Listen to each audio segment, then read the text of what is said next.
Welcome to the Recovery Toolkit Podcast. I'm Richie. I'm going to be your host. Throughout the series, we're going to talk to a range of different people who will give you tools and tips to help manage your recovery. The podcast itself is being brought to you by Epic Restart Foundation, who are a national charity who support people to rebuild a positive life after gambling harm. So this week on the podcast, I'm really excited to be joined by the one and only. Tell us a little bit about yourself and who you are, where you come from, and why you might be on the podcast called the Recovery Toolkit. Yes, so I am Nicola Jaques. I am an affected other of gambling harms.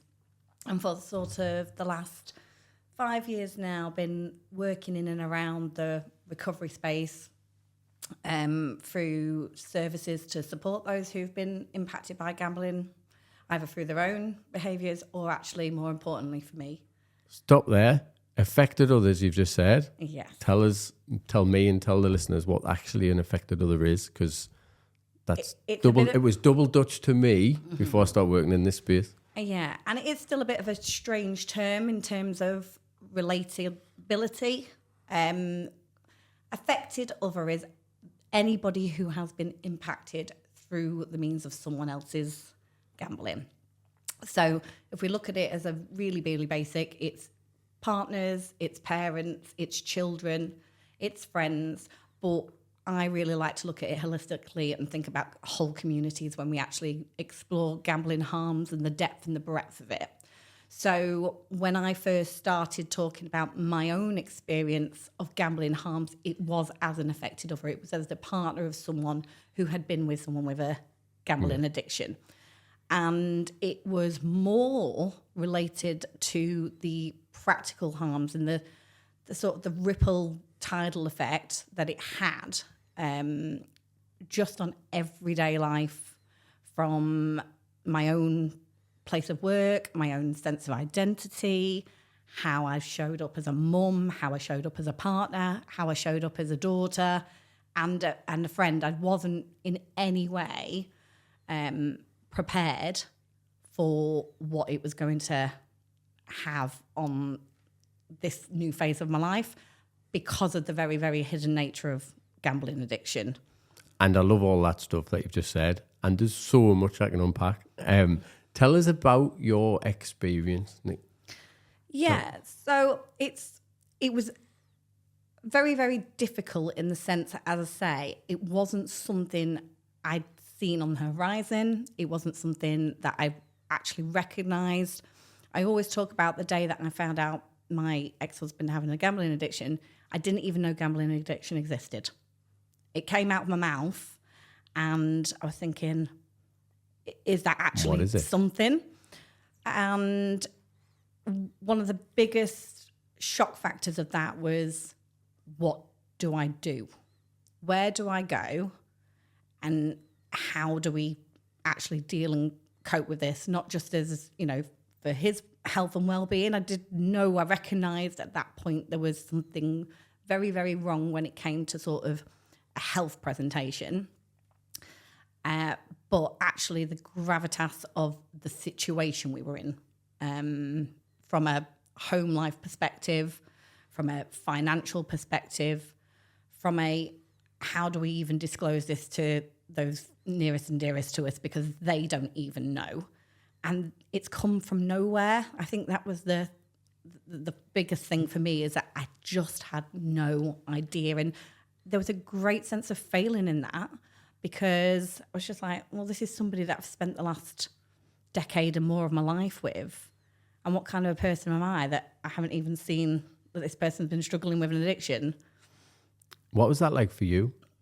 Really, really hard, because it sort of made me question all my own characteristics. And I saw myself as a natural empath just through the work that I used to do. I came from a media background. I came from working in local communities from a journalism perspective. And a lot of what I did was human interest. So it was really about getting under people's lives and getting under people's stories. I didn't imagine I was going to be in the middle of my own, and what that journey was going to look like for me, and especially as a new mum, because the children were very, very small at the time as well. I had one just starting school, a toddler. I'd had 2 children under 2. So I was going through a bit of a time for myself, where was I going next? Only for all this to open up. And, and then actually have my marriage play out widely across, having those conversations and then navigating a relationship breakdown in the middle of it all as well. So you just don't, this is what I talk about when I say about the depth and the breadth of gambling harms. It goes much beyond just an individual and what they have through their own experience. It's everyday life and everyday challenges and how you move, where you go for those next steps, which is on a system level, a lot of that is still missing because of that lack of education and awareness. Yeah, and I think, when you first started talking there, you mentioned, I didn't even know what gambling addiction was, didn't even know it existed. Not many people do they? Societal level, it's not really very well spoken about. It's not that much awareness about it. It's getting better, but it's not on the same level as drugs and alcohol, is it? Not at all. That parity isn't there. And then you obviously have that natural conversation of where individual responsibility lies in that. So there is kind of that stigma attached, isn't there? That it's, well, you must just be able to stop if you're gambling too much or you've spent too much money. How can it's that understanding of this as being a cognitive behavioural addiction and why that sits differently to drugs and alcohol because of those physical presentations that they have over a course of time that people pick up on. And I think because of that, people feel a little bit more comfortable about stepping into that conversation when they start to see a loved one affected by something that's detrimental on their everyday life. There is that natural intervention where take a look at what's happening, what's happening to you on the day-to-day. Completely different with the gambling is that it just goes more under the radar the deeper it manifests and the deeper it gets. I think for me, through my addiction, Nicola, it was progressive. There was lots of signs it was getting worse. There was, feelings, emotions. There was my behaviours were changing. The gambling manifested into alcohol, drug abuse, all that sort of stuff as well. And this was over probably 18 years. You're saying there, this was just dropped on you, bombshell. All of this dropped on you in one go. And I imagine there's debt, like you said, there's financial implications. There's, yourself going, I didn't know all this. Like, how am I even a good partner? Because I didn't recognise this stuff. Like, that must be kind of difficult to deal with. Yeah, and I think as well, I always talk about the fact that the relationship with my ex-husband started, when I was in my college years. So I'd had a long build up in that relationship. One of the biggest things with that was that he was military. And I think that's a kind of an important part of this conversation as well, because actually that's set up culturally. There is a bravado, there is a community, there's a brotherhood within the army setup itself. And there's also kind of introductory factors. So when I say that it all came out and in terms of the gambling addiction and the gambling harms, yes, but was I aware that there was gambling behaviours previously through our relationship? Of course I was, because it was part and parcel of kind of the life and the setup, the friendship group, the peers that he was involved in, not just when he was at home on exercise, but in operation as well, in and around the world. There's a lot of downtime in the army. I think some of that as well, though, Nicola, gambling is just normalised, isn't it? So if somebody's having a few bets or, is involved in a bit of gambling, nobody bats an eyelid. Nobody at all. People used to see me walking out the booze every single day of life, didn't bat an eyelid. Yeah. It's not normal to do it every single day of life for 6, 7, 8, 10 hours a day, but it was normalised. Really normalised. And I talk a lot about now when, we're heavily involved in sports within the family and things, and, the lads that pick the football bets up on the football lines while they're watching the kids playing football. I see people because probably naturally what I do now, I pick up on it when people are doing it in the school playground while they're sat waiting for the kids to come out of school, or the one I really pick up on now is people in the supermarkets always stood waiting for the scratch cards and pulling reels and reels off. There are signs for me now in that regard, as you say, but for everyday people in everyday life, it's such ingrained as part of our culture. So, and it's legal. So it's legal, it's accessible, and it's acceptable. And let's not forget, it generates absolutely billions and billions and billions of pounds. Yeah. And most people are benefiting from it in some capacity, aren't they? Like government-wise, £3.5 billion or something was the tax on the gambling industry. Like, how do we fight that? It's a really, really difficult part of what we do, because actually the prevention work is in and around exploring the risks, isn't it? And it's around that education, much along the lines of everything else you see on the curriculum on a public health agenda, everything from safe sex to smoking to vaping now to drugs and alcohol. As far as I'm concerned, and I've said this for a very long time, gambling sits in that space and should be discussed as such. We can't talk about it being a public health issue without treating it like one. So it's about having those natural conversations about the experimentation and the risk involved from the day that you have that level of introduction. I was in the lakes last week with my own kids who naturally gravitated to the arcades the minute they walked onto the holiday park. It's there, it's in front of them. And actually now with sort of social media and instant gratification, the gaming world, they're exposed to it much younger. All the time, isn't it? From the age of 2. It's there and it's in your household. So that's probably slightly even different to the likes of when you and I were at school, and you're saying that your introduction was the bookies. I remember the bookies being across from the college when I was doing my A-levels and the lads popping in there at lunchtime. I would never have taken any interest if they were not coming back to college after that lunchtime break. But that was how you gambled, and that was obviously phone technology, iPhone as well. So you can see where that boom's come in. But as you say, with the industry, they're producers and we're consumers, and that they wouldn't be able to have that model if there weren't people wanting to. Yeah, there's something you mentioned there, like about vaping and stuff being on the public health agenda and in schools, and that hasn't been around anywhere near as long as gambling, has it? But it seems to be getting a place. Is it the association with smoking, do you think, and that? But we're miles behind. I think it is this application, the idea of health. And as I say, I think the challenge with the gambling is the fact that people deal with things that they can see.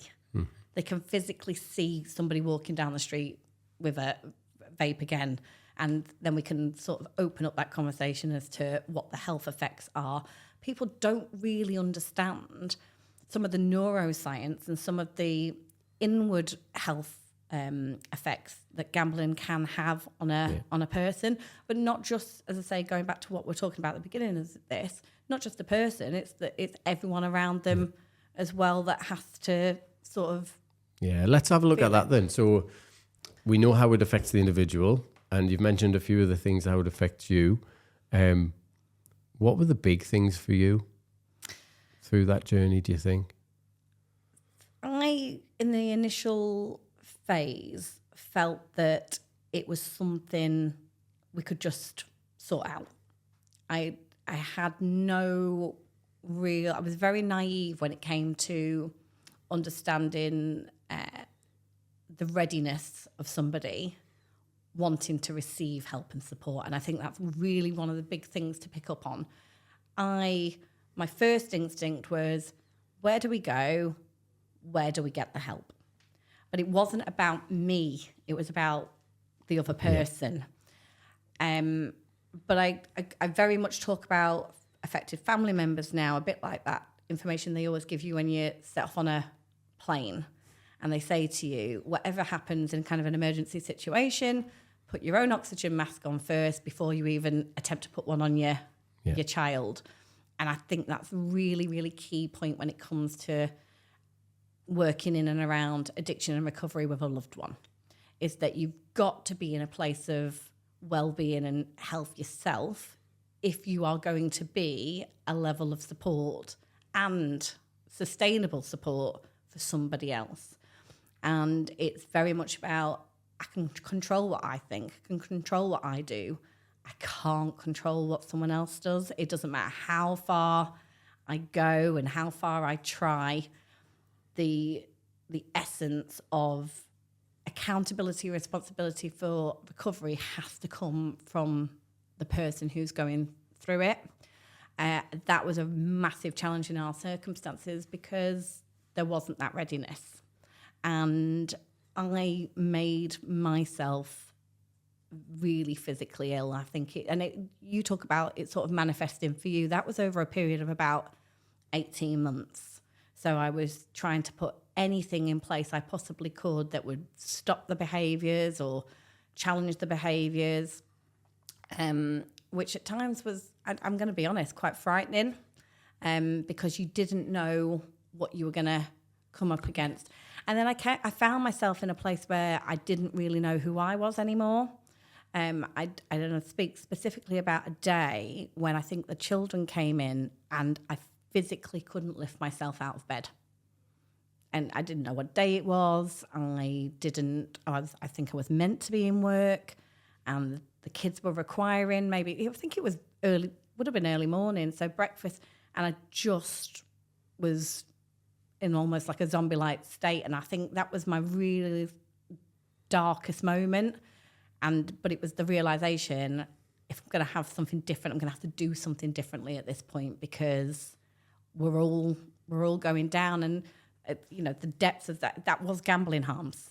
Yeah, 100%. I think we often talk about, especially on this podcast, with people that have been in addiction or suffer, but we very rarely speak to an affected other. And then what you're describing there is similar to what the addict or the one with the gambling addiction goes through as well, isn't it? It's like that deterioration over a period of time where it affects their physical, mental, emotional health.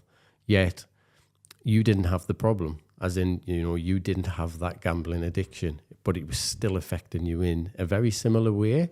What do you think some of the similarities and some of the differences are? Do you think? So I'm very, very careful, especially in the space around terminology, because you're right in terms of referring to myself as being in recovery in that sense. I was going to ask you that next. Yeah, but you've come on to it already. You have to treat it almost as like a recovery journey, because you don't get the life that you had before back. Yeah. It is a day one scenario from the point where you decide what the future in some ways is going to look like for you based on your own circumstances, it's so individual. And some of that, as I say, was slightly taken out of my hands just from other life choices.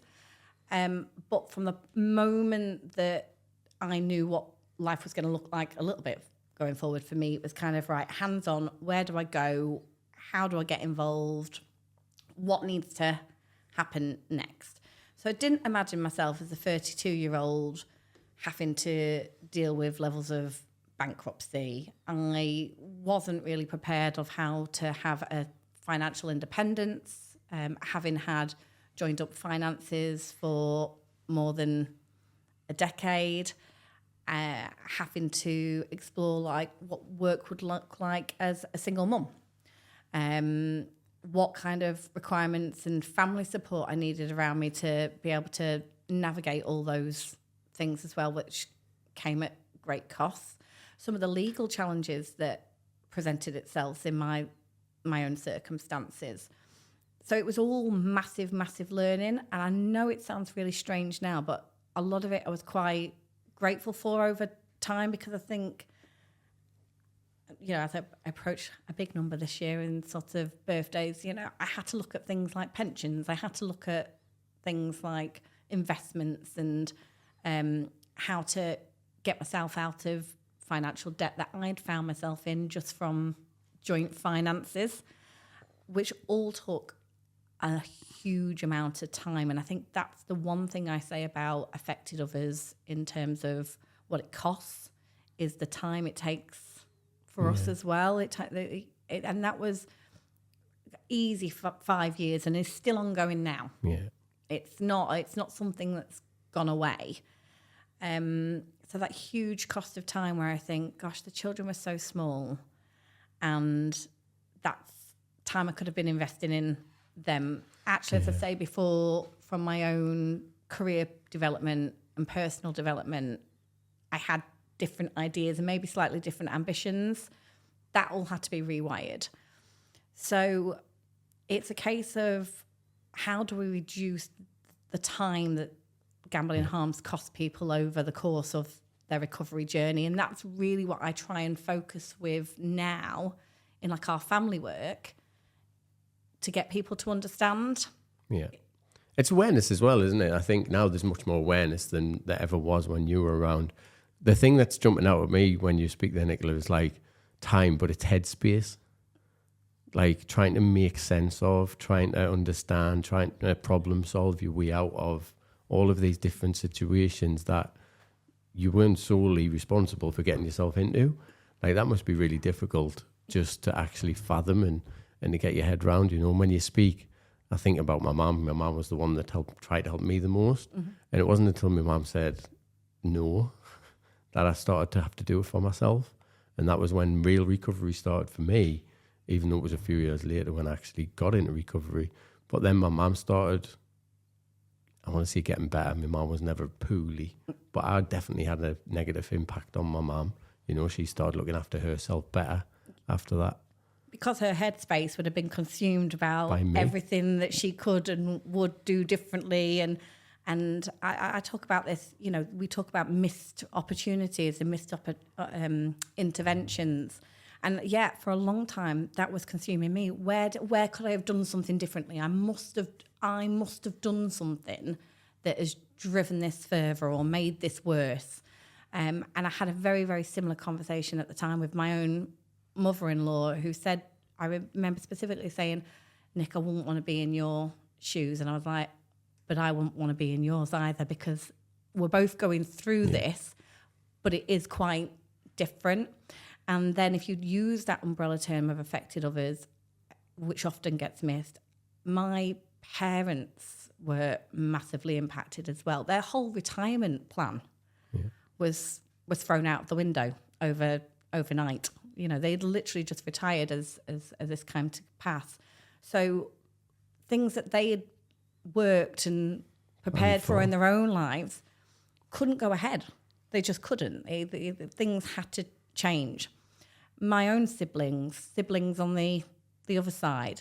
Then if you add in the children, and then if you add in our joint friends and groups that we'd grown up in and around, everybody felt some sort of impact.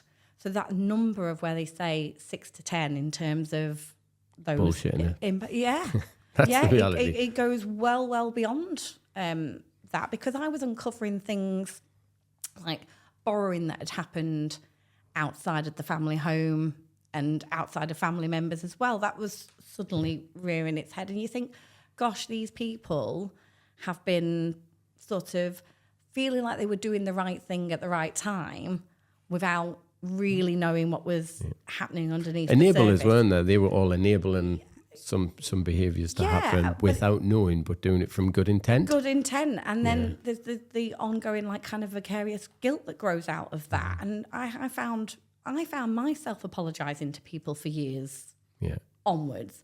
And other people felt themselves apologising to me and not really fully understanding why we're all in that position. So this is kind of that, when I talk about that public awareness, is right, this is what we need to look and explore in services. These are the conversations we need to have, because these are all the individual recoveries that people have to go on to be able to move forwards in their own lives.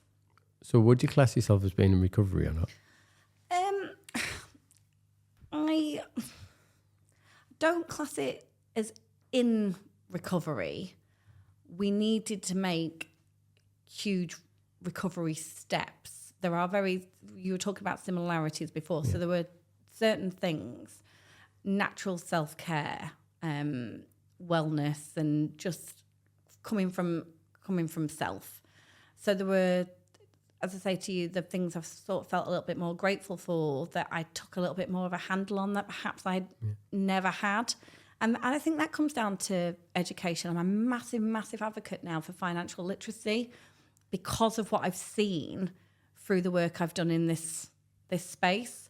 A lot of time there's a lot of underlying financial trauma that's either been there previously or it's come as a result of gambling, where, you know, having that whole new financial blueprint for your life and understanding what wealth is and understanding how to utilize money for self or others, it's a massive part of life, isn't it? Yeah, and, you know, totally. for anybody.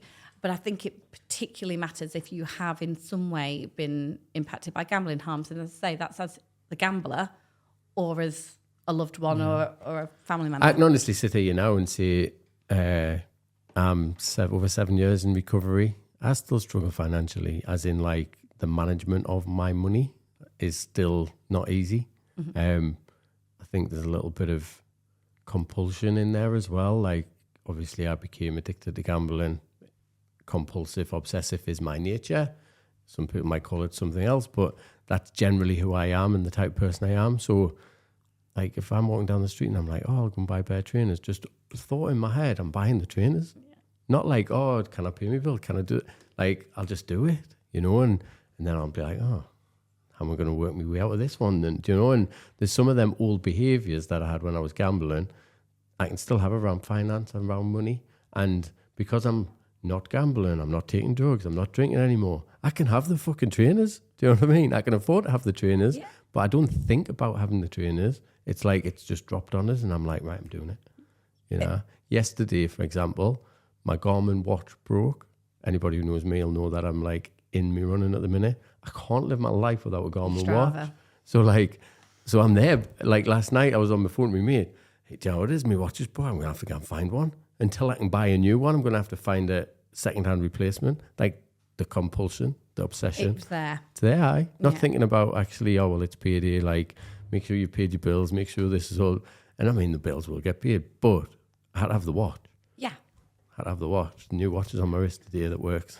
This goes into the social gratification and instant gratification, though, as I talk about, is part of the education program and the preventative stuff. It all's part and parcel of the same conversation when we approach and look at gambling. Because you should have the trainers. There's nothing to stop you having the trainers. But actually, with that kind of financial awareness, if at least there's some self-awareness there, it's a really bizarre one, but I used to get scared of the postman coming. Yeah, for me too. A long, but I was because I was genuinely concerned about what he was going to bring me every day. Was it going to be another final bill? Was it going to be more debt? Was it going to be something that I just hadn't prepared? Yeah, that's it. I was shit scared because I knew what was coming. Yeah. You were shit scared because you didn't know what was coming. And it was something I uncovered afterwards and not really fully explored. But in our household, the sort of the hidden nature of it was that the post had been being burnt, and that was one thing that happened on a regular basis. But when you talk about missed opportunities and interventions before, I was like, well, what kind of world was I living in when I didn't think we had any post? But as I say, as we're going into more a paperless world and everything you only know digital, what you know, though, isn't it? You only know what you know. And so, as I say, when those brown paper letters used to come through, particularly, I was just like, that's not going to be good. And now I have to make a conscious effort when that envelope comes through of opening it there and then, because I probably would, as you say, slip back into those old traits very, very easily. When that brown envelope comes, what goes on for Nicola? I always talk about sort of where you feel that uncertainty or how it's very, very somatic. and I get like this knot in my stomach, and it does occasionally sort of take me back. It's sort of like that gasping for breath moment, and it's very, very physical. So when we talk about practices of help and what you have to do, I have to move or something in the moment. Exercise is one of my coping. Sort of the stress, even to nutrition. So, skipping meals and things because you have that level of stress. It is a weird thing, and it doesn't, as I say, as you were talking about it before, years and years on, these are still things that have to look at on a regular basis. And you've got to process all that, isn't it? Like, I'm a massive advocate and believer in tuning into your body. Everything we need to know is in our body somewhere generally. I've just read a book, The Body Keeps the Score, which was phenomenal. If you haven't read it, you should. And all of these trauma experiences, all of these triggers that we have in recovery and life, they generally start in our body somewhere. And actually, can I tune into them? So that knot, do I know what that feeling's about? That stress in my shoulders, do I know what that feeling's about? How do I then cope with that? What's the coping strategy? What's the new release? What's the new way of dealing with it? And I think they're the real tools. And as you do the work, that's doing the work, tuning in. Sometimes you sit there and you do nothing but other than go, what do I feel? How do I feel it? Where is it? What part of my body? What name can I put on it? What emotions attached to it? All them sort of stuff. That's doing the work, but it's creating an awareness. Just like you've said, you need an awareness in the community, in society. This is a public health issue. Let's treat it like one.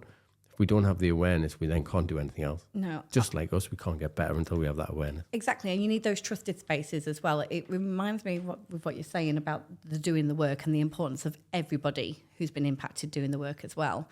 When I first started talking with other affected others and sort of having those, because there's resentment there, there's naturally anger, there are real huge relationship challenges across the board of where you go. Trust, obviously, a massive one. But I remember a lady saying to me, and now he's got into recovery and he's found golf, and all he ever does is go out and play golf every weekend, and he's got these golf friends. And wasn't my ex-partner, was it? and she said, and you know what? We're in this mess, and I quit the gym. And I don't go to the gym anymore because, we can't afford to go to the gym, and he's got his golf membership. And I said, why did you quit the gym? And going back to what you were talking about, sort of the finances before, I was like, but if the gym's the thing for you that still matters, that's the thing you budget for, or that's the thing, it can happen. There are, the importance for me about those community spaces is that you've got local running clubs, you've got local fitness clubs. There are communities that you can tap into in and around your own recovery of gambling harms, which is the importance of those spaces for having the awareness and understanding of it, so that people feel that they can step into those places without the stigma and shame of it. I think that's going to bring us on to something that I see now when we're working with people, like communication. Mm-hmm. The ability to communicate is, I think, the missing link in the mental health crisis in the UK. And everybody talks about you should be able to speak. The problem comes when nobody can listen. And if you speak and you're not heard, you don't speak anymore. No. And I think in relationships, especially when there's this trauma, there's this experience, two different sides to a story, that woman, I'm presuming, when you said that, she quit the gym. I bet they never had a conversation about what they're going to quit, how they're going to manage the finances. She just thought that was the best thing to do, so that's what she'd done, and then got resentful because the husband was doing something different. Yeah, absolutely. I often speak with couples about one of the things, again, about that financial blueprint, and because people navigate it in very different ways. So some people say, I want one person to manage the money, and I don't want to touch money again. I sort of advocate, as you say, in that kind of communicative space of saying, well, sit down together and do it. You know, if you have a date night, why don't you have a money night? Sit in and see how you're going to spend. Because I'm going to have a date night. Yeah. And one of the, I think, you know, working a couple of like the financial coaches and other people that I've spoken to across the space, one of the lessons I learned, someone said to me, don't use the word budget, because at the end of the day, like that's just going to keep you in kind of a negative headspace. She's like, money's meant to be spent. That's like, we have money to spend it. She's like, call it a spending plan. And I was just like, do you know what? Something as little as that can change your whole perception. Sit down, make a spending plan and see where that money is going. Give every pound a purpose if that's what it matters for your family. Communicate about the money if you've got to. I think that's another massive taboo, isn't it? Just as in our own culture, no one ever asks you how much money you've got in your back pocket. No one ever's asking you how much you earn. No one's ever asking you how much money I think is there's in that your account. Yeah, totally. Communication about money. I love the spending pot, by the way. I'm definitely pinching that. It means I can spend more. If it's there, you can. The communication around money is one thing. Communication in general, like our inability to speak to each other about stuff that matters is so limited, so limited. I think we live in a world of small talk. Yes. Small talk bullshit. Like, if there's not conversational depth, I'm like, do I really need to have this conversation? And it's also doing as you say. So you said something before, and I was just like, there is a huge difference for me between listening and hearing. Yeah. You can listen to someone, but are you hearing what's being said? Yeah. And then from that conversation, where are you going next? And I think, as I said before, there's a huge disconnect when you have gambling harms in the middle of a relationship, because, as I say, there's a lot of people that think that you're just going to carry on as you were. You've just got this thing on the side you've got to deal with. But as you are aware, and particularly when it comes to recovery, is that it comes with you, and it is almost a reset. And I say that within families, it's I often sort of work a lot in visuals, and I say it's like all being on the motorway in different cars, in different lanes. You are never, ever at any point, regardless of you all ended up at the same destination, going to be side by side on a motorway. You're always going to be forwards or behind. And you've got to navigate that in kind of the way you move forward with your family life, and particularly alongside recovery, because you're going to have peaks and troughs in life. You're going to have other life challenges. I think that's life in general, isn't it? Like, it's up and down. It's it's a roller coaster. It's a massive roller coaster. No addiction. You get life throws at you curveballs. You have trauma. You have grief. You have all of this stuff that you have to deal with. And you need to find a way to do it. Yeah, but building the personal resilience in and around that is just as important as dealing with all those little itty bits. Yeah. And I think that's naturally what I've found over time is that changes and it evolves. So as you were saying before, for me now, I don't, I can remember, there's some things I don't even remember. I was reading over some stuff the other day, and it just seems like a world away since I was in that kind of place where and then I went sort of on this personal mission, like, no one can be in the same place that we were. It's absolutely outrageous that, no other family should ever experience that again. Well, the natural cause of gambling harms is that I've seen that, very similar things happening where I was now that happened then. What I really, really am a huge advocate for is those systemic changes that are quite actually simple, that would help the course of anybody in a position of gambling harms, but getting to them sooner.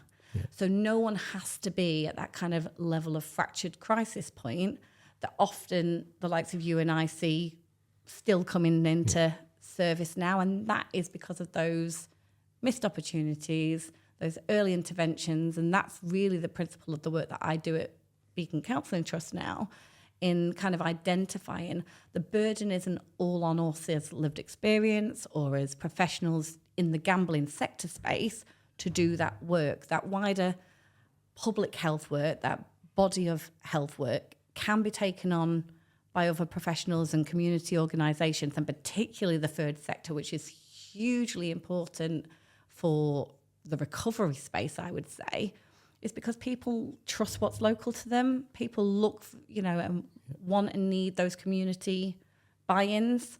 So if that awareness is there and the confidence to deal with it is there, people will naturally turn up in those places. And that's really where, say, my whole circle journey has brought me back to.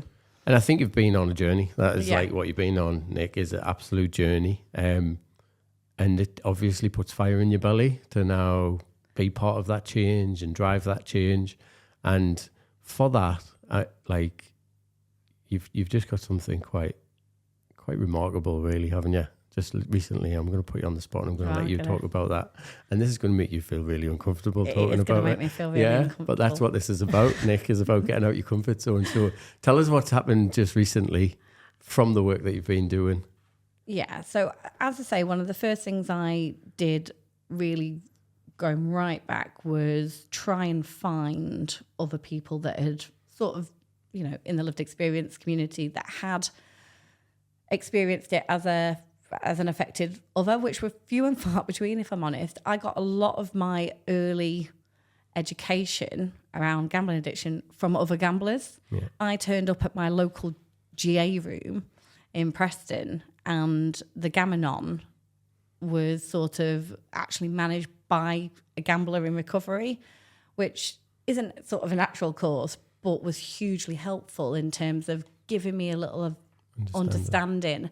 And going back to what you were saying about communication was absolutely vital, because it actually made me broaden that perception. So the lived experience work I did after that was very much about finding those communities. Really, I think, again, coming from a media background, I was so curious. I had questions, so many questions. And I went kind of really on this journey of, who can do what? And really then advocating for people that I felt couldn't always do it for themselves. That brought me sort of into a bit more awareness of other gambling organisations, and I joined the Gamble Aware A Lived Experience Council when it was founded. Again, it was just kind of a really dynamic and group, and amongst those members learnt so much, but it really felt like we were making a strategic difference in terms of some of the programs and projects that were actually going out across the space. I stepped up into chairman of that role, and on the back of that recently was announced in the honours list for MBE for tackling gambling harms and to the services. But you did put me on the spot, and I did say I am quite uncomfortable, because for me, although it's sort of my name's on the banner, I think it really, really does speak highly of the work of lived experience as a whole and why that is so valuable, particularly when we look at gambling addiction and the recovery space for gambling and what's needed out there, but more on putting it on the public platform about people that are willing to step out and talk about their own experiences and why that actually matters when we're looking about how to find solutions and make changes. Yeah. And I think, as I say now, the word I'm using at the moment is galvanise, because actually what is the utilisation of this to keep talking and look at where those changes still need to be made. We've got legislation coming forward, we've got new regulations. It's not the be all and end all. It's not going to take all of this away. If there was a more important time for lived experience to be utilised, it's now while we're kind of in this transitional period. And the one thing I always come back to is I went through gambling harms as a partner. I will not do it as a mother. And that is because I see that educational awareness and preventative work as changing a course for the world that my kids are going to grow up in, and particularly given their ages now as they enter kind of this teen phase of their lives in a completely different world to the one that I grew up in. Yeah. So, it's something I'm very proud of, and it was very, very surreal.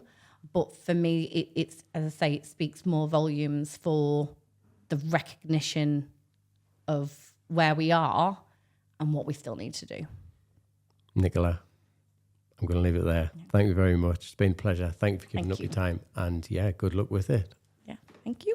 Thanks for listening to the Recovery Toolkit Podcast. If you took something positive from it, then why not subscribe? If you or somebody you know has been suffering gambling-related harm, why not head over to our website where you can join our community? The link is in the show notes.